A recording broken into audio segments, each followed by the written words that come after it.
Hello everyone, আমরা সকাল সকাল বাড়ি থেকে বেরিয়ে পড়েছি। তো চলো, আজকের ভিডিওটা হচ্ছে আমরা আজকে যাচ্ছিলাম কলকাতা। তো আমরা দুদিনের জন্য চলে গেছিলাম কলকাতা।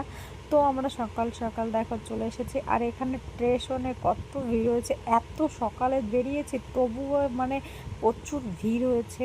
তো দেখো আমরা ঝটপট করে এখন কৃষ্ণনগর ট্রেনে চলে এসেছি, পৌঁছে গেছি। এখন আমরা এখানে খেতে চলে যাচ্ছিলাম হোটেলে। তো আমরা হোটেলে পৌঁছেও গেছি।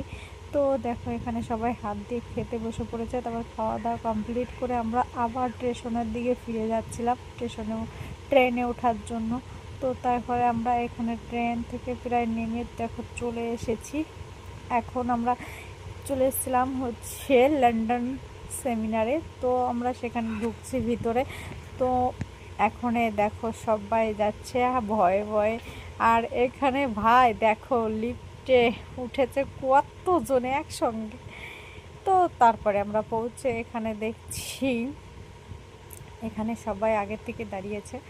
আর আমরা প্রচুর ঘেমে প্রচুর গরমও পড়েছিল সেদিন। তারপরে এখানে ঢোকার আগে হাতে একটা পিঠে বেঁধে দিয়েছিল, তারপরে দেওয়ার পরে এখন ঘরে ঢুকে যাচ্ছি। ঘরে ঢোকার পরে এখন একটা ক্লাসের পরে আগের টিফিনে একটা চা খেতে দিয়েছিল। তারপরে এখানে আমাদের টিফিন দিয়ে দিয়েছিল টোকন নিয়ে এখানে খেতে দিচ্ছিল। তো এখানে খাবারগুলো দেখো রেডি করা রয়েছে, নিজেরা নিজেরা নিয়ে নিতে হবে।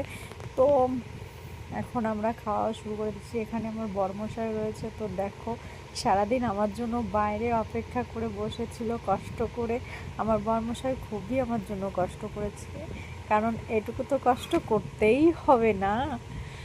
তো আমাদের খাওয়াটা শেষে এখন নেক্সট মেকআপ আর্টিস্ট ঢুকছিল, সুস্মিতা ম্যাম। তো তারপরে এখানে আমরা একটু আড্ডা মারছিলাম। তো দেখো খাওয়া দাওয়া করার পরে সবাইয়ের দিকে নিকে আপডেট করছিল। তো তারপরে নেক্সট আবার রাসমণি মেকআপ আর্টিস্ট চলে এসছে। তো দেখো তারপরে আমাদের ক্লাসটা ছুটি হয়ে গেছে। তো ছুটি হওয়ার পরে আমরা এখন ঝটপট করে বাড়ি চলে এসেছিলাম। বাড়ি না বলতেই হোটেলেই ছিলাম মানে একদিন। তো আমরা সেখান থেকে এখন বেরিয়ে যাচ্ছি। তো দেখো লাস্টে মোমেন্টে আমরা কষ্ট করে ভাই চলে এসেছি একটু রুমে। তো আবার সকালে ঝটপট করে রেডি হয়ে ওখান থেকে রুম থেকে বেরিয়ে পড়েছিলাম। তো তারখানে রাস্তায় এসে দেখছি এখন লুচি বাজার দোকানে, সেখানে লুচি কিছু খেয়ে নিয়ে আমি চলে এসেছি রুমে। তো রুমে এখানে দেখছি সবাই চলে এসেছে, দিয়ে আবার আমাদের পিঠেটা বেঁধে দিয়েছি। তারপরে এখন নেক্সট টাইম চলে আসছিলো রাজা কুন্ডু স্যার, এখন মেকআপ আর্টিস্ট ছিল। তো দেখো ঢোকার পথে সবাই কত ভালোবাসা দিয়েছে ওনাকে। তো